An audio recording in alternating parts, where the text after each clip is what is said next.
Hi there, beautiful people. My name is Mårten Falk. I'm a Swedish guitarist, and I have planned to speak to you today about this performance practice of the Spanish guitar school, namely the Tarrega School and his followers and the generation after him. So basically, Spanish guitar interpretation between, let's say, 1880 and 1930. Maybe I should introduce myself a little bit. As I said, I'm a Swedish guitarist, and I have also been for a number of years very interested in the subject of performance practice, which is also a subject that I teach in. I teach not only guitar but also performance practice for all musicians, not only guitarists. So this is a subject that has interested me a lot, and I have read many books about it. But maybe this Spanish school is something that has been more important to me than any other period of performance practice, because this is the school that I grew up in, because my teachers came from this tradition. So my two of my main teachers, Gunnar Liv in Sweden and Alberto Ponce in Paris, they were both students of Emilio Pujol, who was, of course, one of the most prominent students of the great Francisco Tárrega himself. So I felt from an early age that I got this tradition in my studies. So first I'd like to say a little bit about the general performance practice of this period, namely the late Romantic period, because of course Francisco Tárrega and his contemporaries were not an isolated island. They were part of the late Romantic period, and influenced of other musicians like pianists, violinists, cellists, conductors and singers from that period.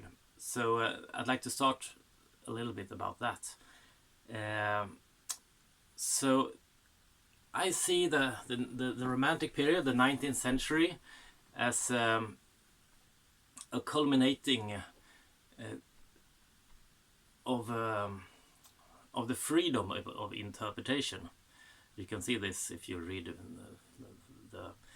both the schools methods for pianists and violinists, but also if you read what the musicians themselves say, or what the students of the great pianists, for example the students of Franz Liszt and Frédéric Chopin, and the conductors, but also the reviews from the time, that they stress this the freedom of interpretation and rubato and so forth. So one of the things that you find already in the first half of the 19th century is the idea that the beats within the measure, the time signature, should not be too present, too prominent.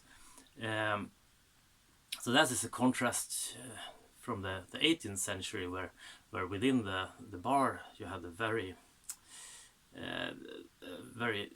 clear structure of every beat, has its role within the bar. But you find this in the writings of Franz Liszt and many others, that you should not be aware of the bar lines. The music should flow more freely. So this is one important thing. Another thing is, as I think I mentioned earlier, the enormous freedom of interpretation, and you were supposed to make your very individual interpretation and rendition of the music that should be different from everyone else. And many people say that this changed in the early 20th century because of the recording technology, when you can easily hear the other musicians and because before that, of course, you could only hear live music, and you can only hear, normally people didn't travel as much as now, so you could normally just hear the tradition from where you came from, the city where you lived. So this gave rise to a very differential approach to interpretation of music. But it was also a part of the whole romantic idea of the romantic artist that should be very subjective and individual. So in music, this was especially clear when it came to rubato. You were supposed to change a lot of things in the rhythm in the music.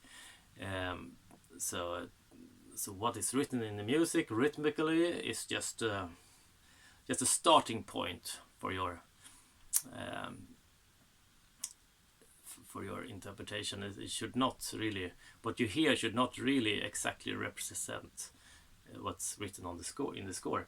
And also you were supposed to change a lot of things in the score, because there's one very interesting and important aspect of, I would say, all music before the 20th century, and that is that to be a musician was not to be only an instrumentalist or a singer that sings or plays music by other composers, but you were also a composer yourself.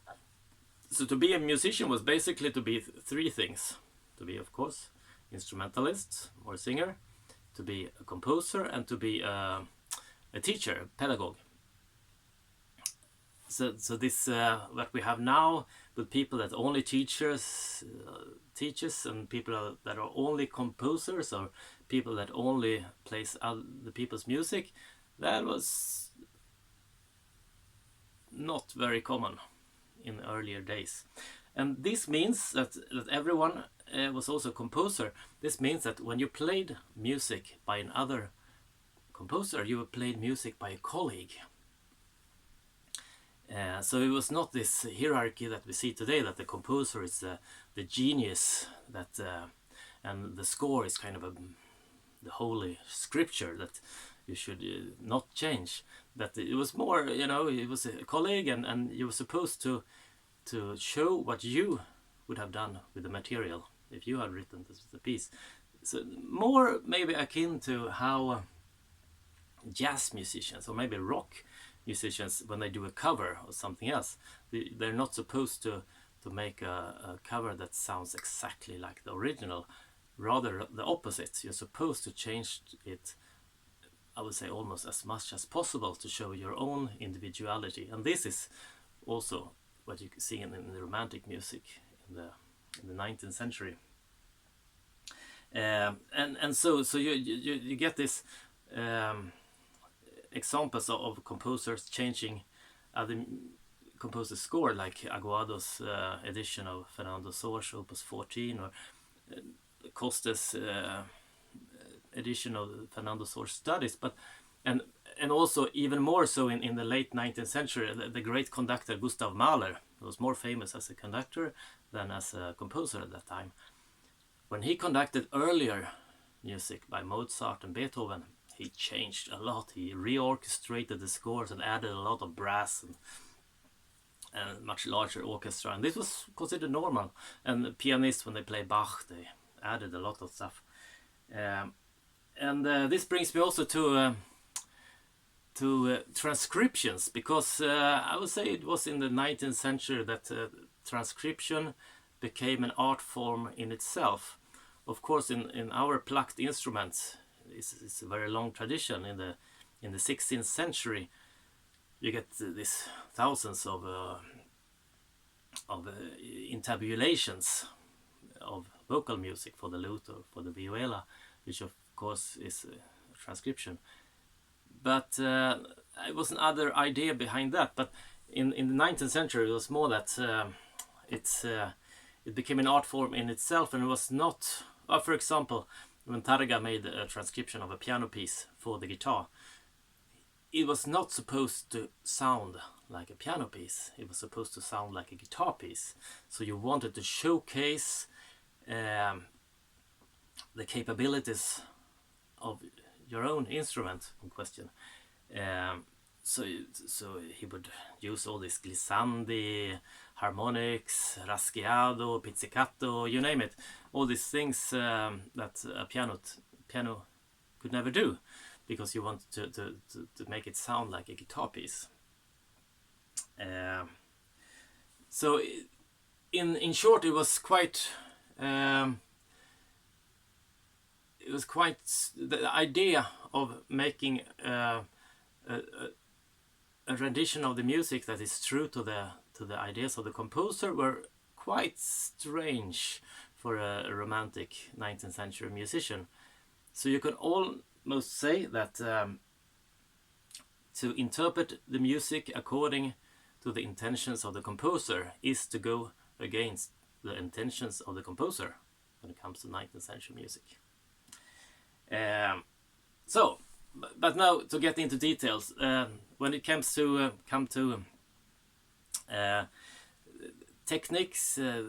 technical details, I would say that's especially a few things that is very prominent in the interpretation of 19th century music from that time. One is the glissando, or the portamenti. Portamento is when you connect notes with a little glissando, and you can hear this with all the famous singers from the time, all the string players, the violinists, the cellists, and you can also hear it in the whole orchestra. So very early recordings of orchestra. For example, Edvard Elgar, when he conducts his Enigma variations, you can hear the whole orchestra like a little boat on a large sea, just glissanding, portamenting away around all the notes. And of course, you get this in all the early guitar recordings, especially in Tarrega School, the Tarrega students. And you see it, of course, written into the scores of Tárrega. So this is a very important thing in that tradition. If you want to play it more or less in the style. Another thing is, of course, the extreme rubato that I mentioned earlier. That you're really free to make whatever you want with the music. And the other thing that might surprise people is that vibrato was more considered like an ornament. The continuous vibrato that you see today with string players or singers, it was really a later thing. I would say it came in the 1920s, 1930s, maybe the generation of Fritz Kreisler, famous Austrian violinist, that started to have this continuous vibrato all the time. So if you listen to the very early recordings, vibrato is something they add sometimes, but sometimes, quite often, they have a very vibrato-free tone. So I have added in the description of the video below a lot of listening examples, because I honestly don't know how to get recorded music into this video that I'm making on my phone right now, and also I think for copyright reasons it would be a problem. So I have first 3 different things you can listen to. The links in this description. The first one is Pablo de Sarasate, the violinist, the Spanish violinist of Tárrega's generation, one of the greatest, most famous, successful, prominent violinists and musicians in Spanish music. He was a little bit older than Tárrega. He was 8 years older, born in 1844. So I added his transcription of a piece by Frédéric Chopin, the Nocturne, that could be interesting for guitarists, because this is the very Nocturne that also Tárrega transcribed for solo guitar. And what you can listen to here is, well, his portamenti, his glissando between all the notes, and also the rubato. And the other recording I added below from a musician from the same, almost the same age, 1843. She was 1 year older. Adelina Patti, one of the greatest Italian singers of the time. So she's singing a piece by Bellini from La Sonnambula that she made her premiere in many years earlier. So yeah, you should know that this recording was made when she was maybe 60 years old or something. So it's an old singer. So naturally, her voice had changed from when she was younger. But you can still enjoy her very free rubato and the glissando, and also the quite vibrato-free singing that she had. And the third one is a piano recording by Karl Reinecke, German pianist. And this is, I think, the earliest, the oldest person, oldest musician that we have on recording. He was born already in 1824. So he was a great friend of Robert Schumann, and he knew Felix Mendelssohn. So we have here a friend of Schumann playing a piece by Schumann. Very interesting. And what you can hear here, apart from the rubato, is what pianists did instead of portamenti and glissando. They couldn't do it on the piano, of course. It's very different. You get a scale when you try to do a glissando on the piano. Normally you get the C major scale, so that's not what you want. So what pianists did is that they played the left hand, that is the bass, before the right hand. When there is written in the score a chord like this, they almost always play ba-dum, ba-dum, ba-dum, ba-dum, ba-dum, ba-dum.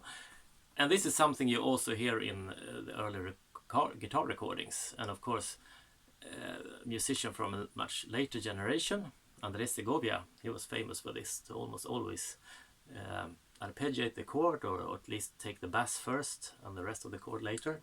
So this is not something that Segovia came up with. This is, I remember when I was younger, I thought Segovia's inspiration for this was string players that, of course, cannot play a four-voiced chord at the same time. They have to make the lower voices first and the others second. But when I heard these early piano recordings, I realized that this is something that pianists did. So now for specifically Spanish music.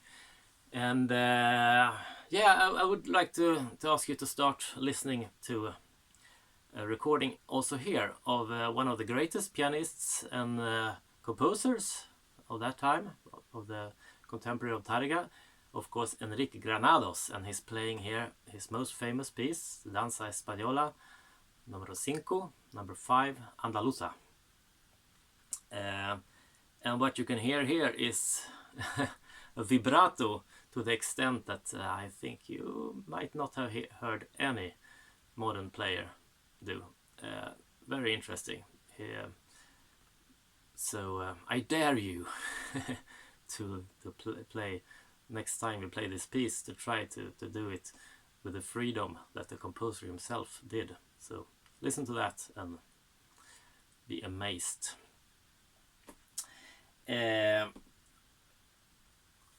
Okay, so musically the Spanish national romantics, late romantics, were of course a part, as I said earlier, of the late romantic performance practice. So the same applies, the glissando, portamenti, rubato, everything, it applies also to them. So let's now go to the first guitar recording, link below, of Miguel Llobet playing a canción by Manuel Ponce, the Mexican composer. And here you can hear the fantastic rubato. It's amazing recording, because he's really, he have no second thoughts of making the music take its time when it should be slower, or going forward when the music is exciting and more expressive movements. So he's really changing the rhythms a lot here. and of course the glissando. And of course Miguel Llobet. Miguel Llobet was of course the most prominent of all Tárrega's students. Tárrega dedicated one of his most beautiful preludes for him, the prelude number 2. So please listen to that.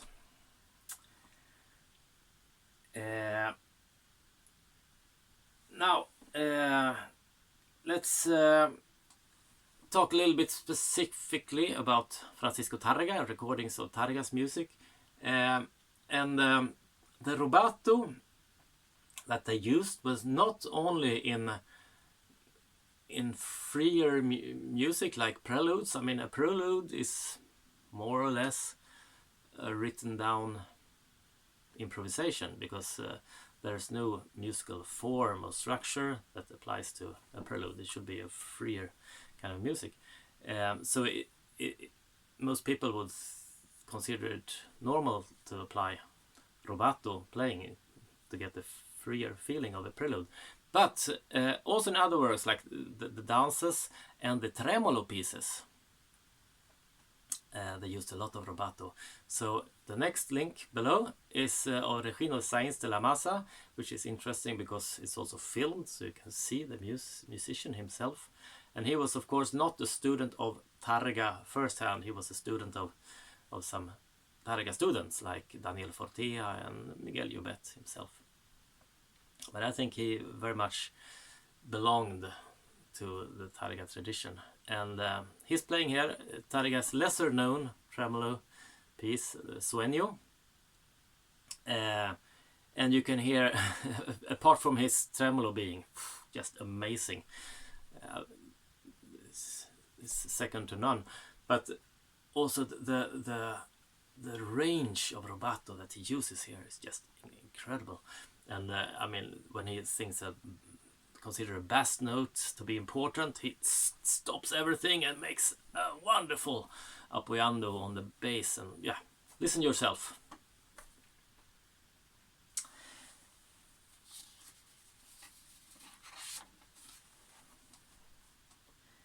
And then the next link I had added below is, I would say, the most important, maybe the most important guitar recording ever made.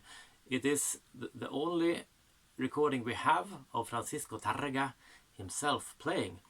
Of course, it's a very poor quality. It was recorded on the wax cylinder and it's damaged in 2 places. So Tárrega is playing his Maria Gavota. And but there are 2 sections of the piece that is missing, so it's kind of jumping. And of course the sound quality is very bad, so you can't really say anything about the sonority of Tárrega's playing.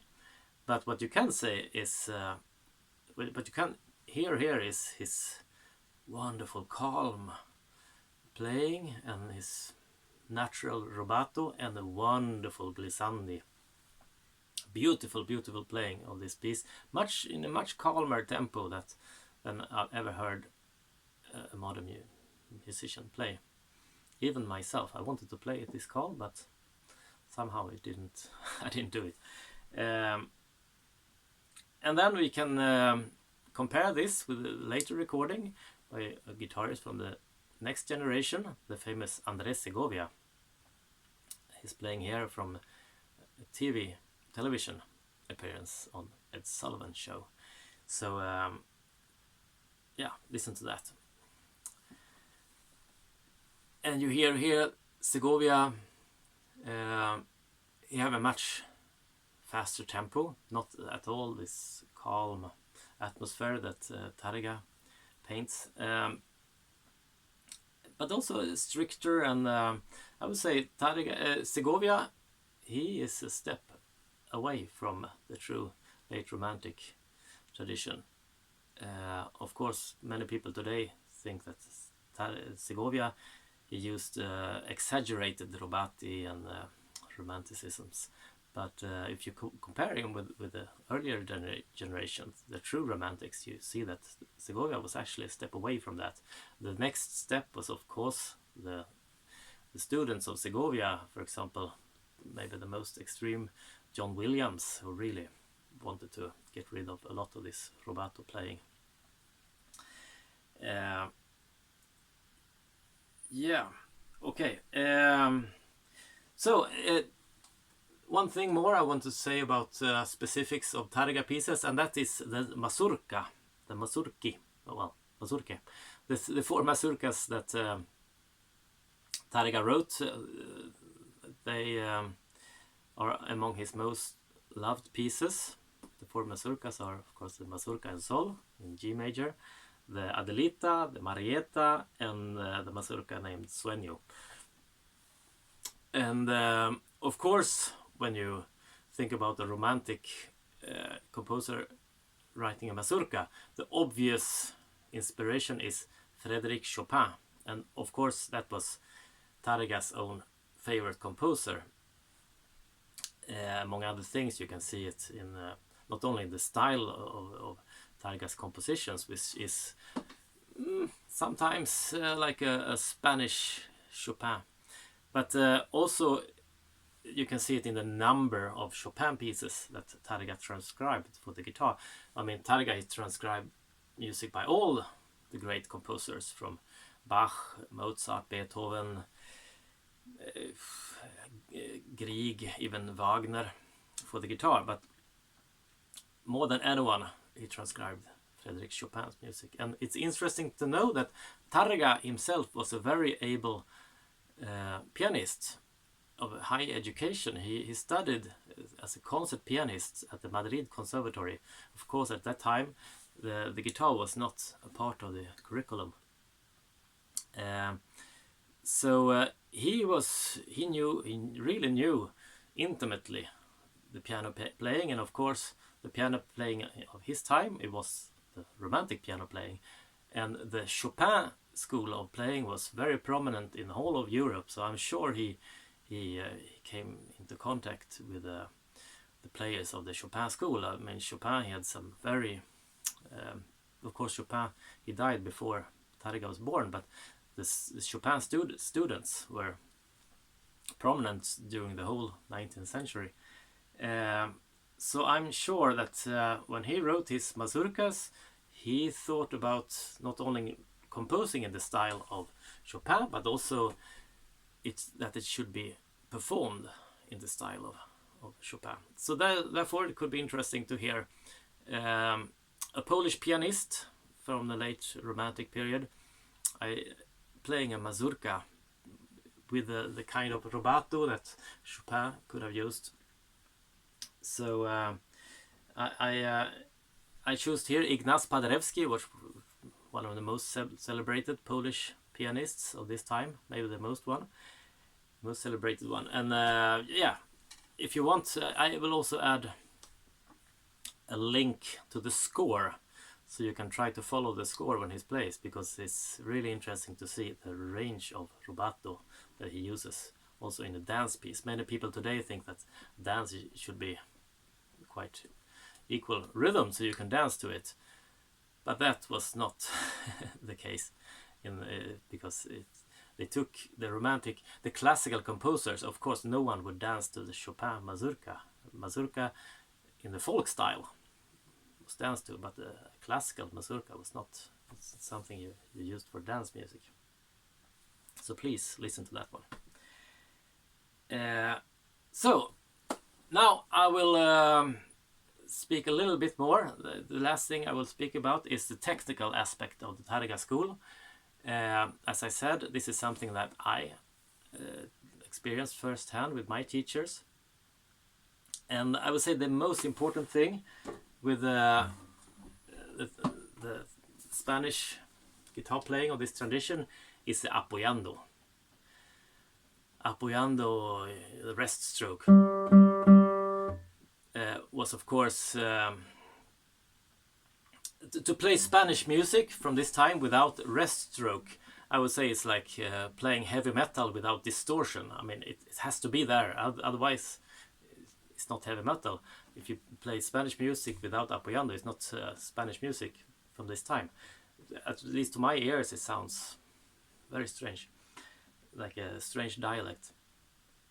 So I would really advise you to try to use Apoyando, especially in scales, and when you want to stress the melody, both in the melodies in the bass or in the upper part.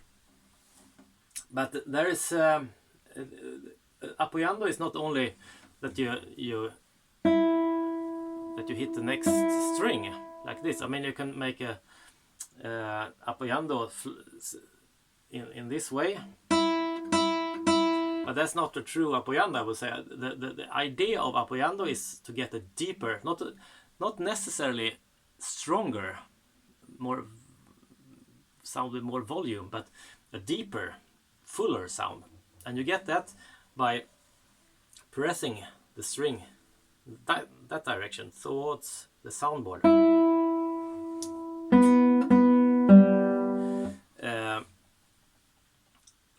Which makes the whole soundboard move in another way, so you get a much fuller sound.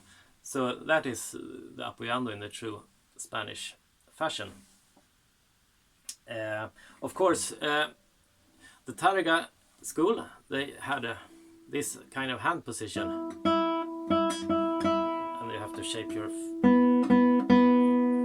nails a little bit differently than mine to get that sound good. But the reason for that is that they played on gut strings, of course. The first nylon strings came in 1946, I think, at least in 840s.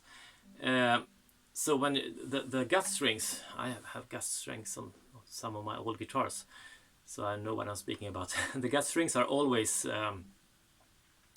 kind of how you say in English, scratchy surface. So if you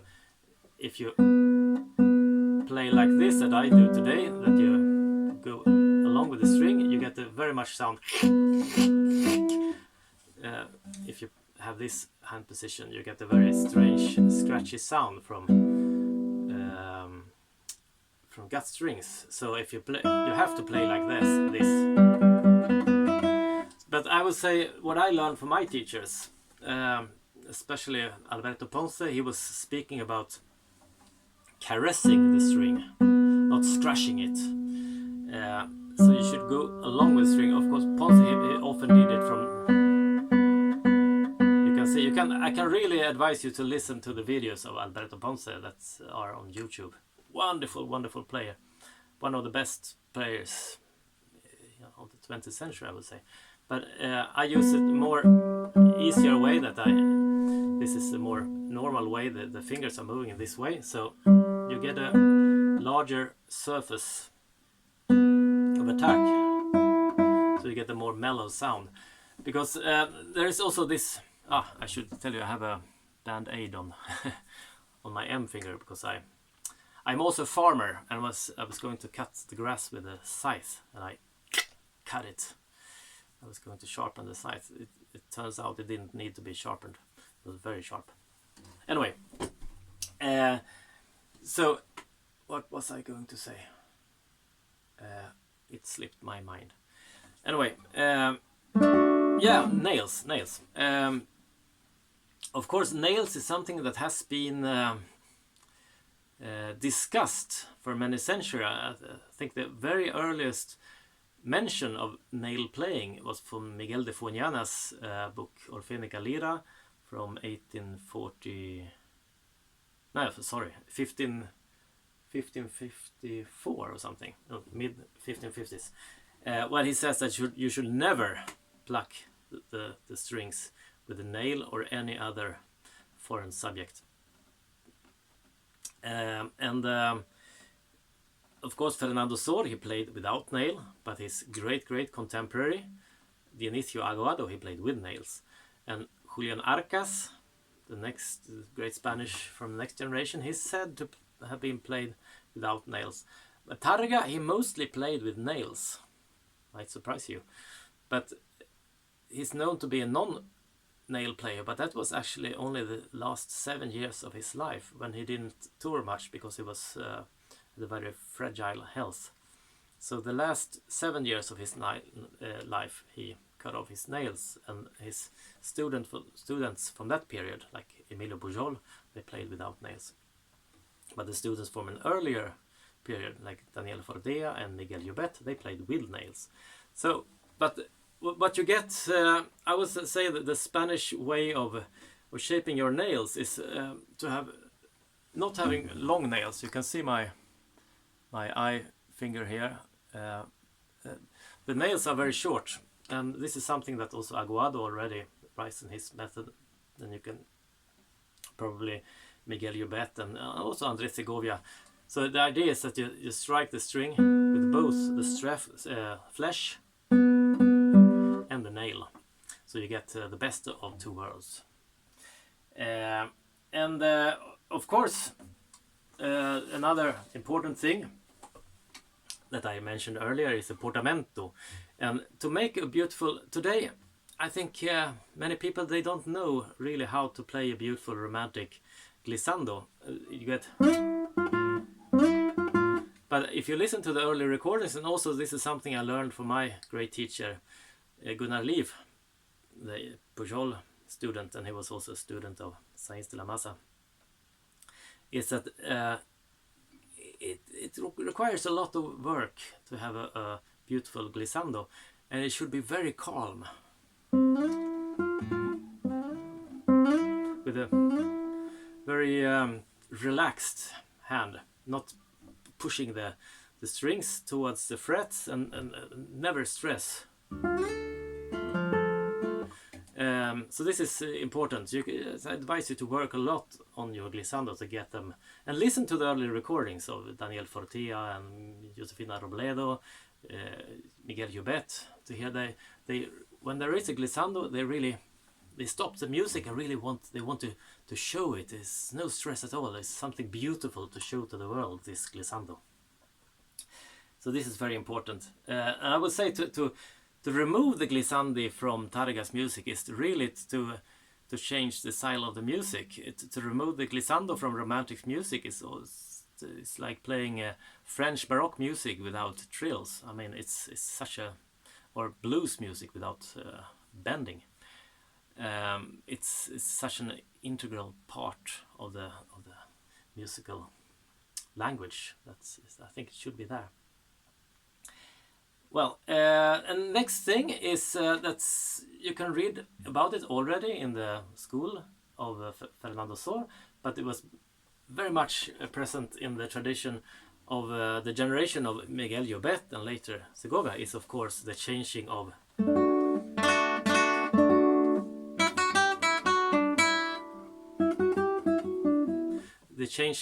sonorities, the different timbres, colors, to coloring the music. I think this is something that's more or less disappeared with the generation of the guitarists born in the early 50s. They wanted more or less the guitar to sound like a piano, but this is very important to play the late romantic music in the style. And I think if you play all these composers that wrote for Segovia, like Federico Morena Toroba, Mario Casanova Tedesco, Joaquin Turina, Alexander Tansman, Manuel Ponce, of course, the guitar sound they had in their ear when they composed were the Segovia sound, with a lot of changing, really orchestrating the guitar. And of course, when I say orchestrating, it's always interesting to hear other music, not only guitar music from the period, because when you listen to orchestral music from the, I would say, the post-Debussy time, composers like Stravinsky and everyone, there's a lot of colors in the music. The earlier, okay, if I exaggerate a little bit, I mean the Wagner way of orchestrating was a very dark sound, a lot of low strings, a lot of brass, while the Debussy style was a lot of woodwinds and a lot of higher colors. And of course Stravinsky was a big lover of woodwinds. and this is something and this is something you hear in the music from that period. And of course, these composers that I mentioned, Tedesco, Torina, everyone, they wrote orchestral music, so you can just listen to their orchestral music and you will hear it yourself. So when they wrote for Segovia, they had this kind of playing in their heads. So I think it might be a very good idea to use all these colors in your interpretation of that music, because that is very much in the style. And the last thing I want to say is fingerings. Fingerings in the Tárrega generation became really an art form in itself, and so you really look into original fingerings of Tárrega and Miguel Llobet, especially. Wonderful. When I play the transcription or a composition by Llobet, I don't change one fingering. Not because I think it's wrong really to change fingerings, but because there is pure genius there. I love them. And what they wanted to do with the fingerings that are sometimes rather difficult and awkward at times. I mean the scale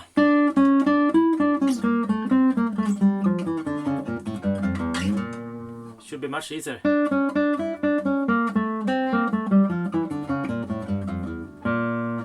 But if you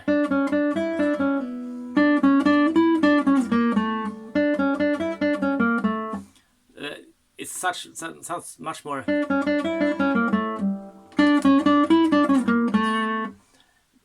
flat here, doesn't it? And you got what you get by playing the whole scale in more than one octave, actually, on just one string, on the fourth string. It's not only the sound that you get a much fuller sound, but it does something about it changes the expressive playing, because it invites you.